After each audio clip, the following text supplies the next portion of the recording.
Hello everyone, today we'll be talking about an interesting topic.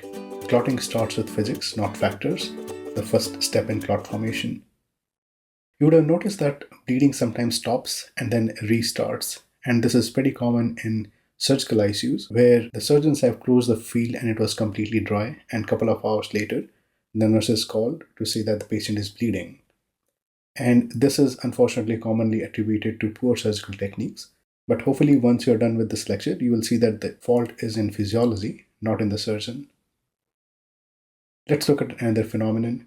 Sometimes you will see that patient with very low platelet count, they will stop bleeding briefly, and then it will restart a couple of hours later. So what really stopped that bleeding? You will also notice that skin lacerations often stop bleeding quickly, but the gastrointestinal and nasal mucosa don't. You would have seen during your endoscopies that the GI bleeders are pretty small and they bleed a lot, sometimes to cause hemorrhagic shock. In this lecture, we'll learn how and why these things happen. This has to do with the physics and not the coagulation factors. On this channel, we dive into real pathophysiology and the mechanisms behind everyday clinical phenomena. While most educators are trying to make complex things simple, my goal is to keep this complexity feel complex and appreciate this complexity while being intuitive and clinically useful. My goal is to show you that medicine is not so simple as most of us assume. It is vast, and as they say, the devil is in the details. So let's get started. This is part of my hemorrhage and coagulation series. Please watch my other lectures to get a complete understanding. When we are taught about the clotting mechanism, we focus on primary and secondary hemostasis.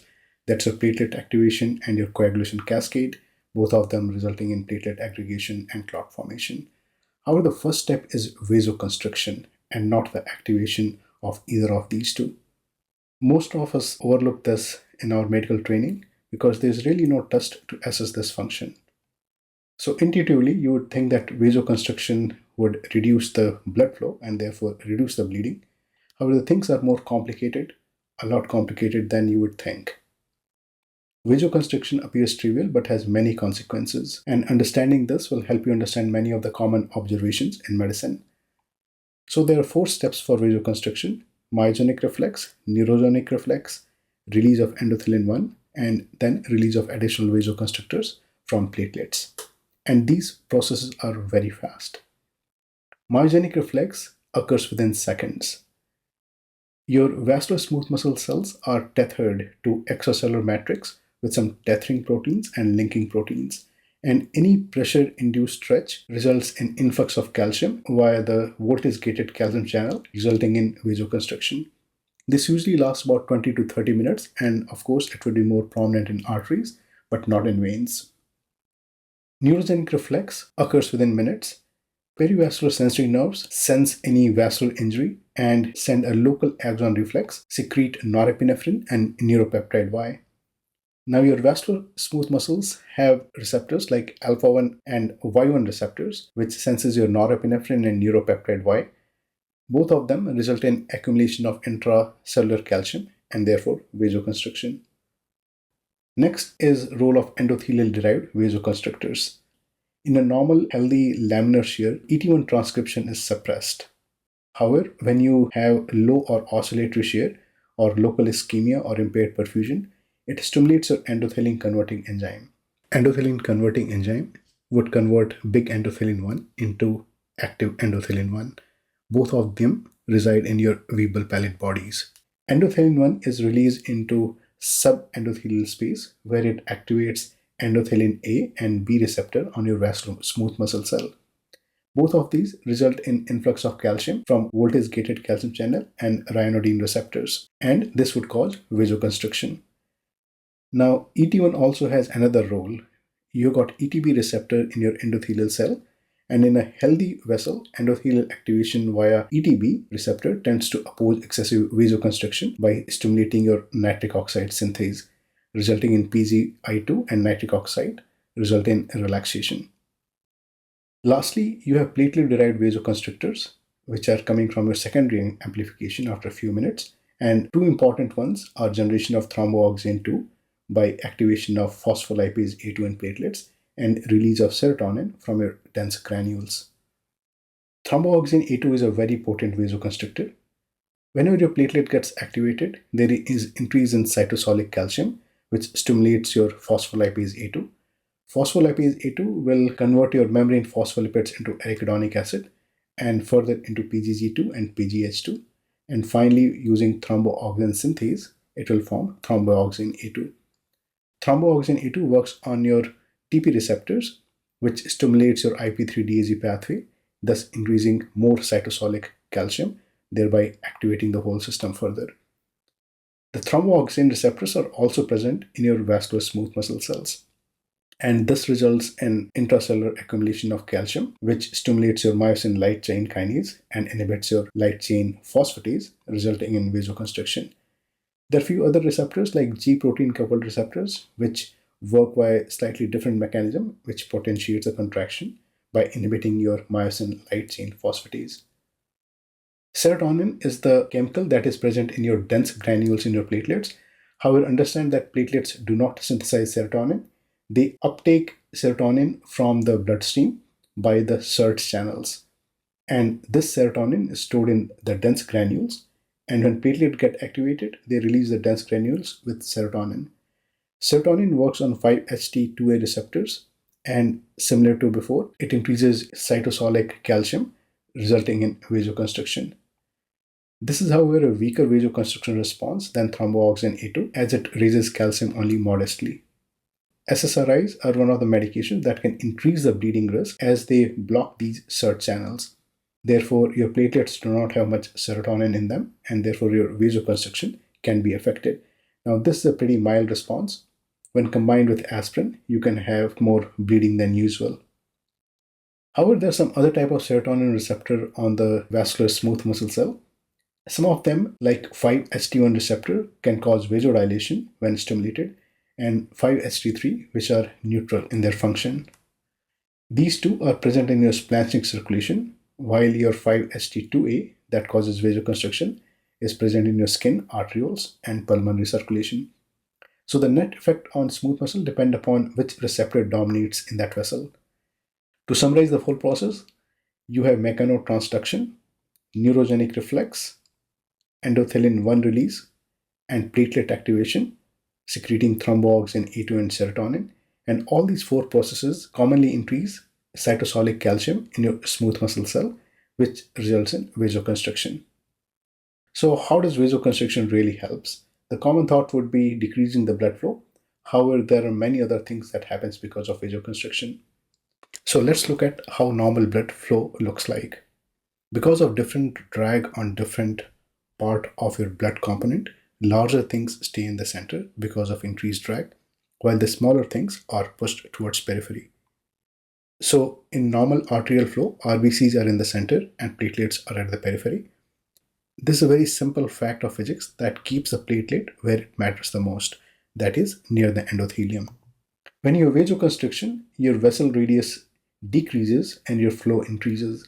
And when this happens, more of the platelets start hugging the endothelial wall and more of the RBCs start staying more central.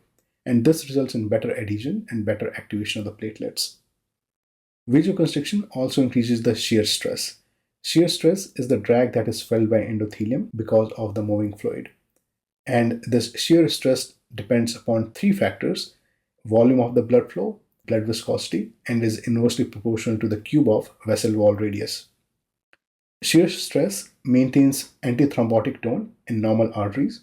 Moderate shear is antithrombotic because there is a continuous production of nitric oxide and prostaglandin I2 by the endothelium as they feel this shear. If you got low or oscillatory shear, it reduces your nitric oxide and prostaglandin I2, therefore makes your area more prothrombotic. Shear stress activates your von Willebrand factor and platelets.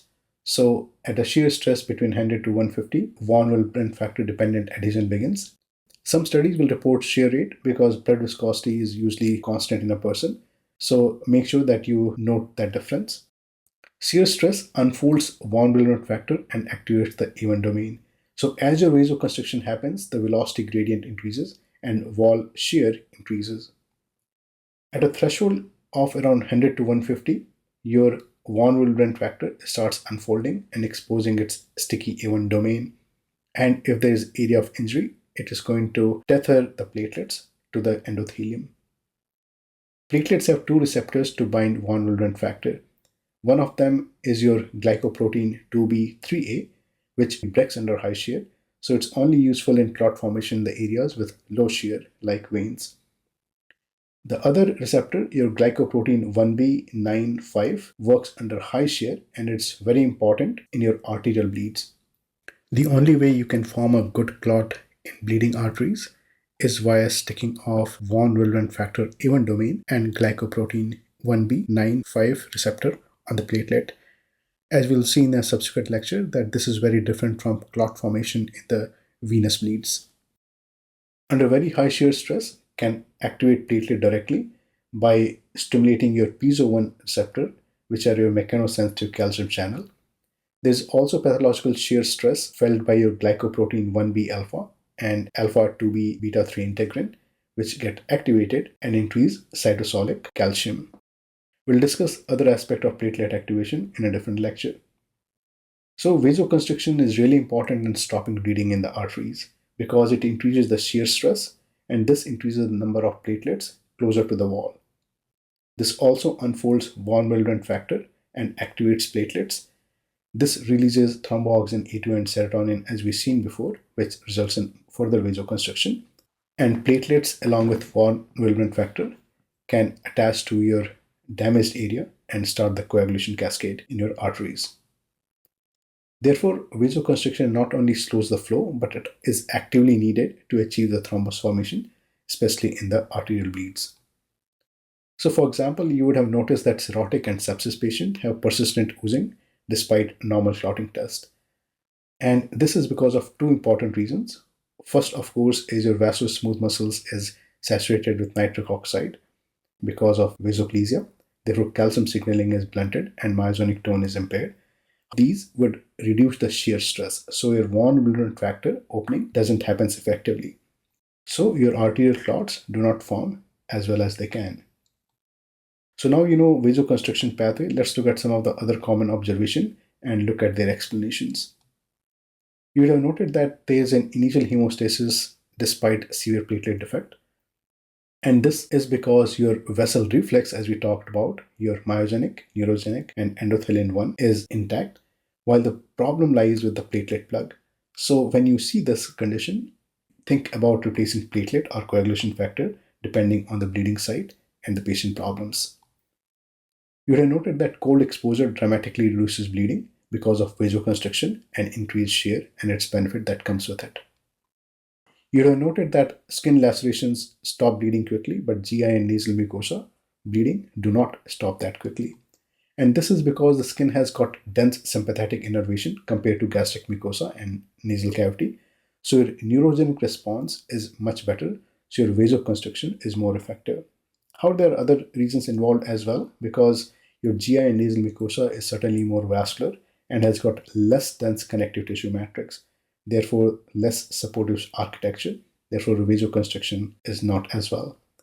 There's also a constant movement which dislodges the clot that is formed, and certainly there are digestive enzymes in the stomach which will dissolve the clot. So going by this logic, sympathectomy should cause more bleeding, and it has been seen that they do increase your bleeding risk modestly, but understand that your myogenic response and your endothelin and your platelet mediators are still active, so the effect is pretty minimal. However, patients with autonomic neuropathy and spinal cord injury, vasoconstriction response is much poorer and have slightly higher rate of bleeding after minor trauma. Different tissues have varying response to vasoconstriction because of their differences in your sympathetic supply. So for example, scalp has got dense alpha-1 innervation, while your oral or nasal mucosa and your gastric mucosa has much less alpha-1 innervation. That's why you would see that mucosal bleeding is a little harder to control, and ENT procedures can bleed unpredictably. So why do we see post-operative bleeding? After every surgery, the surgeons will check for any bleeder before closing, and they'll wait a few minutes to inspect the field. However, some vessels will completely vasoconstrict. However, once the vasoconstrictor response diminishes in few hours, and if the vessels have not clotted itself, it will reopen. Another factor in post-operative bleed is to consider the use of local epinephrine with lidocaine. Epinephrine is added to lidocaine to prolong the duration of action by reducing vascular uptake and preventing washout. After this window, rebound bleeding can occur if the hemostasis was not secured. So why do we use it? We use it because some of these moderately long procedures can be performed under local anesthesia rather than general, which is more risky. So if a procedure can be done quickly under 30 minutes, there is no added benefit of adding epinephrine to lidocaine. It will just mask the post-operative bleeding more often, though it does make your field look clean when you operate. So if you see an arterial line ooze, what should you do? Now understand that arterial line ooze is a high shear bleeding, so you need platelets and von Willebrand factor to prevent the bleeding. So giving cryo or platelets as necessary would be indicated if patient is deficient in these. You can use DDAVP in uremia or acquired von Willebrand factor deficiency syndrome as seen in ECMOs and LVADs. Since you cannot manually vasoconstrict, you can certainly apply pressure, and applying manual pressure, cold compresses, or removal of outline would be the next steps. To summarize the whole process, you have got mechanotransduction and neurogenic reflex along with endothelin 1 pathway, which helps in vasoconstriction. Vasoconstriction increases the shear stress, thereby moving the platelets closer to the vessel wall. It unfolds von Willebrand factor and activates platelets, which secrete thromboxane A2 and serotonin, which further helps in vasoconstriction, and along with von Willebrand factor starts the clot formation. So hope this was useful. In the next lecture, we'll learn a little bit more about shear stress, as we have seen that it aids in clotting, but it also results in bleeding as well. And we'll see why this paradoxical complication happens with shear stresses. Thank you.